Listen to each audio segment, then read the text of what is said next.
السلام علیکم friends and welcome to history ہمارے ساتھ۔ دوستو، مولانا احمد اللہ شاہ جن پر آنے والی نسلیں بھی ہمیشہ فخر کریں گی، دبلے پتلے لمبے اور گھٹیلے جسم کے انسان تھے۔ ان کی آنکھیں بڑی اور گہری تھیں، بھویں گھنی اور آگے کو نکلی ہوئی تھیں، مڑی ہوئی عقابی ناک تھی۔ ان کی شہادت کی خبر جنگل کی آگ کی طرح تمام عہد میں پھیل گئی۔ انقلابی عوام جوش اور غصے سے دیوانی ہو گئی۔ ان کے سینوں میں انتقام کی آگ بھڑک اٹھی اور انگریز فوجوں کے ہاتھوں شکستیں اور مظالم اٹھا چکنے کے باوجود اپنے مقدس رہنما کے خون کا بدلہ لینے کے لیے آگ اور خون کے دریا میں دیوانہ وار کود پڑے۔ تمام عہد پھر کامیابی یا ناکامی، امید یا نا امیدی، موت یا زندگی سے بے پرواہ ہو کر دشمن کو للکار رہا تھا۔ نظام علی خان پیلی بھیت کی طرف بڑھے۔ خان بہادر خان اپنے 4000 جانبازوں کو لے کر میدان میں آ گئے۔ فروخ آباد میں بھی انقلابی دستے بڑھنے لگے۔ نانا صاحب، بالا صاحب اور علی خان میواتی وغیرہ نے روہیل کھنڈ اور اودھ میں 3000 آدمیوں کے ساتھ زبردست جدوجہد شروع کر دی۔ نواب فروخ آباد اور ولایت شاہ بھی اپنی فوجوں کے ساتھ بڑھ رہے تھے۔ پوائن کا راجہ ان فوجوں کو بڑھتا دیکھ کر کانپ اٹھا۔ انگریزوں نے اس کی حفاظت کے لیے دستے روانہ کیے۔ انقلابی فوجیں بھی جوش انتقام سے پاگل ہو رہی تھیں۔ گھاگھرا ندی کے کنارے چوک گھاٹ پر بیگم حضرت محل اور ممو خان کے فوجی ہیڈ کوارٹر تھے۔ ان کے پیچھے راجہ رام بخش، بھوناد سنگھ، کنڈا سنگھ، گلاب سنگھ، بھوپال سنگھ، ہنومنت سنگھ وغیرہ چھوٹے چھوٹے زمیندار اپنی چھوٹی بڑی فوجیں لیے ہوئے جنگ کر رہے تھے۔ بہادر شہزادہ فیروز، جو اس سے پہلے ریاست دھار میں مصروف جنگ تھا، اب یہیں آ گیا تھا۔ راجہ بینی مادھو اپنے قلعے کی طرف بڑھ رہا تھا۔ گونڈہ کے راجہ نے راجپوت فوج منظم کر کے گھاگھرا ندی کے بائیں کنارے انگریزی دستوں کا بہادری سے مقابلہ کیا۔ بینی مادھو سنگھ نے گوریلا طریقے سے جنگ شروع کر دی۔ ان کے 80,000 ساتھی اودھ کے چپے چپے پر پھیل گئے اور انگریزی دستوں پر اچانک اور حیران کن حملے کیے۔ متواتر حملوں سے انگریزوں کو حیران و پریشان کر دیا۔ محمد حسن نے فیض آباد کے قرب و جوار میں کئی بار جنگ کی۔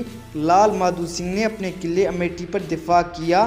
ہری چند نے 6000 آدمی لے کر سندیلئی سے 10 میل شمال میں گومتی پار کی اور دوسرے زمینداروں کو لے کر کئی بار برطانوی دستوں کا مقابلہ کیا۔ ہر بار شکست ہوئی، مگر انگریزوں کو بھی سخت نقصان پہنچایا۔ جن جاگیرداروں نے انگریزوں کی حمایت کی، ان کو بھی انقلابیوں نے چڑھائی کر کے اس وفاداری کا انعام دیا۔ راجہ مان سنگھ کو، جو پہلے انقلابیوں کے ساتھ تھا مگر بعد میں خود کو انگریزوں کے حوالے کر چکا تھا، حملہ کر کے نقصان پہنچایا۔ پیم شکستوں اور ناکامیوں کے باوجود بھی ان کے جذبات اٹل اور ہمتیں ہمیشہ کی طرح بلند تھیں۔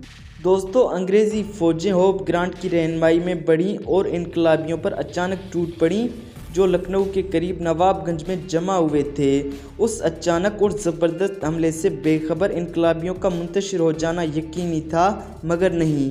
مولانا احمد اللہ شاہ کے انتقام کا جوش، جن کو شہادت پائے ہوئے چند ہی دن ہوئے تھے، ایسا نہ تھا کہ انقلابی پیچھے ہٹ جاتے۔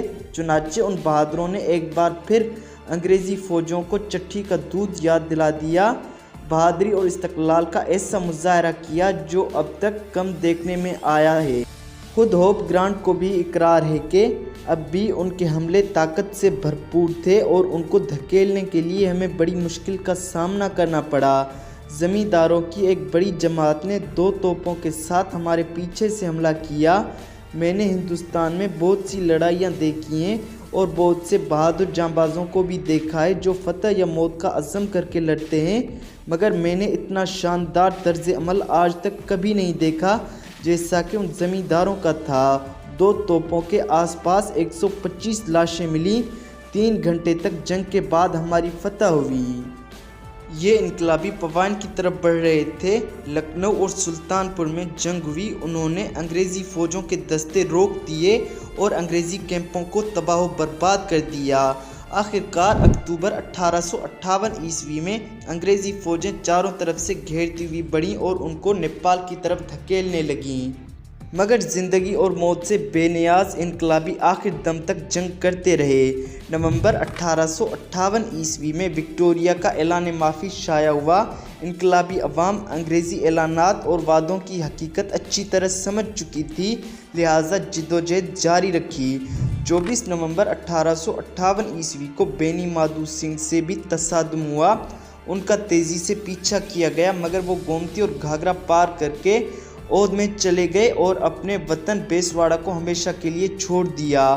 لکھنؤ کی 4 دسمبر 1858 عیسوی کی رپورٹ یہ تھی کہ ان کی فوج منتشر کر دی گئی، لیکن پھر بھی 5000 آدمی ان کے ساتھ تھے اور چھوٹی چھوٹی پارٹیوں میں تقسیم تھے۔